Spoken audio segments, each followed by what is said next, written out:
ಎಲ್ಲ ಅಧಿಕಾರಿಗಳಿಗೆ ಒಂದೇ ಎಚ್ಚರಿಕೆ ಕೊಡೋದು, ಇವತ್ತು ನೀವು ತಿನ್ಬೋದು. ಒಬ್ಬ ವ್ಯಕ್ತಿ ರೆಕಾರ್ಡ್ ರೂಮಲ್ಲಿ ಏಕಾಏಕವಾಗಿ ಹೋಗಿ ರೆಕಾರ್ಡ್ ರೂಮಲ್ಲಿ ರೆಕಾರ್ಡ್ ಹುಡುಕ್ತಾ ಇದ್ದಾರೆ. 3ನೇ ತಾರೀಕಿಂದ ನನ್ನ ಶಕ್ತಿ ನಾನು ತೋರಿಸ್ತೀನಿ, 4 ಎಕರೆ ತಗೊಳ್ಳೋದು, 20 ಎಕರೆ ಹಾಕೊಳ್ಳೋದು. ಇದಕ್ಕೆ ಎಲ್ಲೋ ಒಂದು ಕಡೆ ನಮ್ಮ ಅಧಿಕಾರಿಗಳ ಕೈವಾಡಿದೆ ಅಂತ ನನಗೆ ಸಂಘಟನೆಯ ಪ್ರಮುಖರಾಗಿರ್ತಕ್ಕಂಥ ಅವರದೇ ದಾಟಿಯಲ್ಲಿ ಹೋರಾಟದಲ್ಲಿ ಬಂದಿರತಕ್ಕಂಥ ನಮ್ಮ ಕಿಲಳಿ ಸತೀಶ್ ಅಣ್ಣವರು ಹಾಗೂ ಅವರ ನಮ್ಮ ಕಶ್ಯಪ ರಾಜು ಅವರು ಎಲ್ಲ ಅವರ ಸಂಘಟನೆಯವರು ಈಗಾಗಲೇ ಅನುಮತಿಯನ್ನು ಕೇಳಿದ್ರು. ಏನು ನಮ್ಮ ದೇವರಾಜ ಸಮುದ್ರದ ಹೋಬಳಿಯಲ್ಲಿ ನೀವು ನೋಡ್ತಕ್ಕಂಥ, ನೀವಾಗಲೇ ನಿಮಗೆ ಗೊತ್ತಿರ್ತಕ್ಕಂಥದ್ದು, ಎಲ್ಲರೂ ಕಾಂಪೌಂಡ್ ಹಾಕಂತ ಇದ್ದಾರೆ. ಅವ್ರು ಯಾರು ಲೋಕಲರ್ ಅಲ್ಲ, ಎಲ್ಲ ಬೆಂಗಳೂರಿಂದ ಬಂದಿರತಕ್ಕಂಥ ದಾಂಡಿಗರು ಹಾಕಂತ ಇದ್ದಾರೆ. ಈಗಾಗಲೇ ನಾನು ಸೆಷನ್ನಲ್ಲಿ ಸರ್ವೆ ನಂಬರ್ ಸಮೇತವಾಗಿ ಉತ್ತರ ಕೇಳಿದ್ದೀನಿ. ನನಗೂ ಕೆಲವೊಂದು 5-6 ಸರ್ವೆ ನಂಬರ್ ಮಾಹಿತಿ ಬಂದಿದೆ. ಸುಮಾರು 26 ಎಕರೆ ಜಮೀನನ್ನ ಲಾಸ್ಟ್ ವೀಕು ಕಳೆದ 1 ತಿಂಗಳಿಂದ ನಾವು ಅದನ್ನು ವಾಪಸ್ ತಗೊಂಡಿದ್ದೀವಿ. ಯಾರು ಬೇಲೆ ಹಾಕೊಂಡಿದ್ದು ವಾಪಸ್ ತಗೊಂಡಿದ್ದೀವಿ.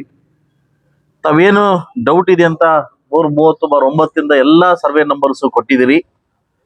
ಅದನ್ನ ಖಂಡಿತವಾಗ್ಲೂ 3ನೇ ತಾರೀಕು ಅಧಿವೇಶನದಲ್ಲಿ ನಾನು ಅರ್ಧ ಗಂಟೆ ಚರ್ಚೆಗೆ ನಾನು ಅನುಮತಿ ಕೇಳಿದ್ದೀನಿ. ಯಾರು ರೆವಿನ್ಯೂ ಮಿನಿಸ್ಟರ್ನ, ನೀನು ನಾಳೆ ಬುಲೆಟಿನ್ ಓಪನ್ ಆಗುತ್ತೆ, ನೀವು ಕಳಿಸ್ಕೊಡು ಅಂತ ಹೇಳಿದ್ದಾರೆ. ಅರ್ಧ ಗಂಟೆ ಚರ್ಚೆ ಕೇಳಿದ್ದೀನಿ.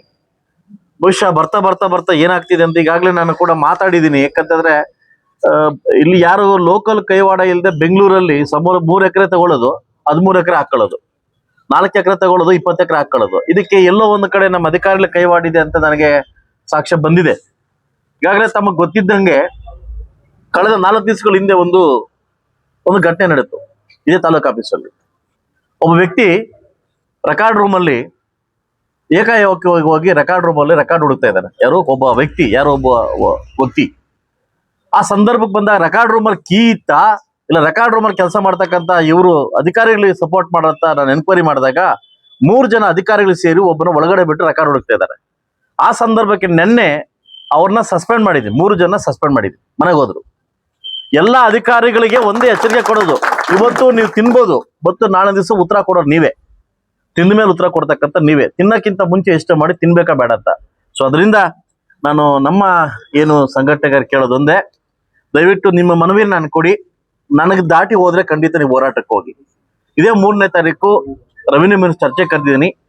ಏನೇನು ಎಷ್ಟೆಷ್ಟು ಸಾವಿರಾರು ಎಕರೆ ಇರ್ಬೋದು, 100 ಎಕರೆ ಇರ್ಬೋದು, ಏನು ದಾಂಡಿಗರು ಬಲಾಢ್ಯರು ಮುಳಬಾಗಲ್ ತಾಲೂಕ್ ಬಂದು ಏನು ಬೇಲಿ ಹಾಕೊಂಡಿದ್ದಾರೆ, ಖಂಡಿತವಾಗ್ಲೂ ಸರ್ವೆ ನಂಬರ್ ಬಿಟ್ಟು ಖರಾಬ್ ಜಮನ್ ಹಾಕೊಂಡಿದ್ರೆ ಬಿಡಿಸತಕ್ಕಂತ ಕೆಲಸವನ್ನ ನಾನು ಅಲ್ಲಿಂದಾನೇ ಆರ್ಡರ್ ತಗೊಂತೀನಿ.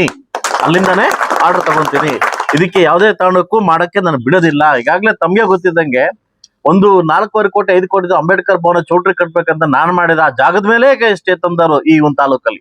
ಸೊ ಅದರಿಂದ ದಯವಿಟ್ಟು ತಾವು ಇದನ್ನ ಕೈ ಬಿಡಬೇಕು, ನಾನು ಮನವಿ ಮಾಡ್ತೀನಿ. ಏನು ಹಿಂದೆ ಆಗಿದೆ ಅದನ್ನ ನಾನು ಕುಲಂಕುಷವಾಗಿ ಪರಿಶೀಲನೆ ಮಾಡಿ ನಿಮ್ಗೆ ನ್ಯಾಯ ಸಿಗೋ ತರದ ನಾನು ಮಾಡ್ತೀನಿ ಅಂತ ಹೇಳ್ತಾ, ದಯವಿಟ್ಟು ನನ್ನ ಮೇಲೆ ಗೌರವ ಇದೆ, ತಾಲೂಕು ಆಡಳಿತ ಮೇಲೆ ಒಂದು ಗೌರವ ಇಟ್ಕೊಂಡು ಈ ಒಂದು ನೀವು ಸ್ಟ್ರೈಕ್ ನ ಕೈ ಬಿಡಬೇಕು. ಯಾವುದೇ ಕಾರಣಕ್ಕೂ ಜಾಥಾ ಹೋಗೋದಾಗ್ಲಿ ಇದಾಗೋದಾಗ್ಲಿ ಕಾನೂನು ಸುವ್ಯವಸ್ಥೆ ಕಾಪಾಡ್ತಕ್ಕಂಥ ತಾವೆಲ್ಲ ಹೋರಾಟಗಾರರು ತಮ್ಗೆ ಗೊತ್ತಿದೆ. ನಾನಂತೂ ಒಂದು ಮಾತು ಹೇಳ್ತೀನಿ, ದಯವಿಟ್ಟು ಈ ಹೋರಾಟದ ಹಿಂದೆ ನಾನು 3ನೇ ತಾರೀಕಿಂದ ನನ್ನ ಶಕ್ತಿ ತೋರಿಸ್ತೀನಿ. 3ನೇ ತಾರೀಕಿಂದ ನನ್ನ ಶಕ್ತಿ ನಾನು ತೋರಿಸ್ತೀನಿ. ನಿಮ್ಮ ಹೆಸರು ಸಮೇತವಾಗಿ ಸಂಘಟನೆ ಸಮೇತವಾಗಿ ನಾನು ಸೆಷನ್ ಮಾತಾಡ್ತೀನಿ. ಇಂಥ ಸಂಘಟನೆಗಾರರು ಸ್ಟ್ರೈಕ್ ಮಾಡ್ಬೇಕಂತ ಹೊರಟಿದ್ದಾರೆ. ನೀವೇನಾದ್ರೂ ದೇವರಾಜ ಸಮುದ್ರ ಎಲ್ಲ ನೀವು ಅಳತೆ ಮಾಡಿ ಸರ್ವೆ ಮಾಡದೇ ಇದ್ರೆ ನಾನು ಕೂಡ ಅವ್ರ ಜೊತೆ ಸೇರಿ ನಾನು ಸ್ಟ್ರೈಕ್ ಇಳಿತೀನಿ ಅಂತ ಮಾಡ್ತೀನಿ. ಖಂಡಿತವಾಗ್ಲೂ ಇದಕ್ಕೆ ನಿಮ್ಗೆ ನ್ಯಾಯ ಸಿಗೋ ತರ ಮಾಡ್ತೀನಿ. ದಯವಿಟ್ಟು ಎಲ್ಲ ನನ್ನ ಸಂಘಟನೆಕಾರರಲ್ಲಿ ಈ ಒಂದು ಸ್ಟ್ರೈಕ್ ನ ನೀವು ಕೈ ಬಿಡ್ಬೇಕಂತ ಮನವಿ ಮಾಡ್ಕೊತೀನಿ.